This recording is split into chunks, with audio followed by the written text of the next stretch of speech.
ഇത് ഞാൻ കുറച്ച് മുമ്പേ സെറ്റ് ചെയ്തിട്ടുള്ള ഫിഷ് ബൗളാണ്. ലൈവ് പ്ലാന്റ്സ് ഒക്കെ വെച്ചിട്ടായിരുന്നു ഞാനത് സെറ്റ് ചെയ്തിരുന്നത്. അപ്പോഴാണ് ഞാൻ വേറൊരു ഷോപ്പിൽ പോയപ്പോൾ ഞാൻ ചെയ്തത് റോങ് ആണ്, അതിനുള്ളിൽ ആദ്യം ഒരു സോയിൽ പോലത്തെ ഇട്ടിട്ട് വേണം ബ്ലാക്ക് സാൻഡ് ഇടാനെന്നുള്ളത് കേട്ടത്. അപ്പം ഞാൻ കരുതി ഒന്നുകൂടെ റീസെറ്റ് ചെയ്യാം. ഈ ബൗൾ എനിക്ക് ആരും ഒഴിവാക്കിയിട്ട് കിട്ടിയിട്ടുള്ളതാണ്. നല്ല ഭംഗിയില്ലേ കാണാൻ. അപ്പം ഞാൻ അങ്ങോട്ട് സെറ്റാക്കി. ചെറുപ്പം തൊട്ട് എനിക്ക് പെറ്റ്സിനെയൊക്കെ വലിയ ഇഷ്ടമാണ്. ഇപ്പം ഇത് കാണുമ്പോൾ എനിക്ക് എന്താ ഓർമ്മ വരുന്നതെന്നറിയാം. ഞാൻ ചെറിയ കുട്ടിയായിരുന്ന സമയത്ത് ഉമ്മാൻ്റെ വീട്ടിലേക്ക് വിരുന്ന് പോകും.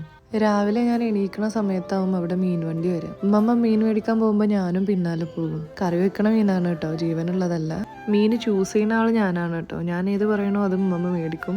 കഴിക്കാൻ ടേസ്റ്റ് ഉണ്ടോന്നല്ല കേട്ടോ ഞാൻ നോക്കുക, കാണാൻ ഭംഗിയുണ്ടോ എന്ന് നോക്കിയിട്ട് അമ്മമാനോട് മേടിക്കാൻ പറയാ. കൊട്ടകളിൽ ഒറ്റപ്പെട്ടു പോയിട്ടുള്ള മീനുകൾക്ക് മുൻഗണന ഉണ്ട് കേട്ടോ, അവരെ ഞാൻ നോക്കി മേടിപ്പിക്കും. എന്നിട്ട് വീട്ടിലെത്തിക്കഴിഞ്ഞാൽ ഞാൻ ഫിഷിന്റെ കവറും പൊട്ടിച്ചൊരു ബൗളിൽ വെള്ളം നിറച്ച് അതിലിട്ട് വെക്കും. ഞാൻ അതും നോക്കി കുറേ നേരം അങ്ങനെ ഇരിക്കും.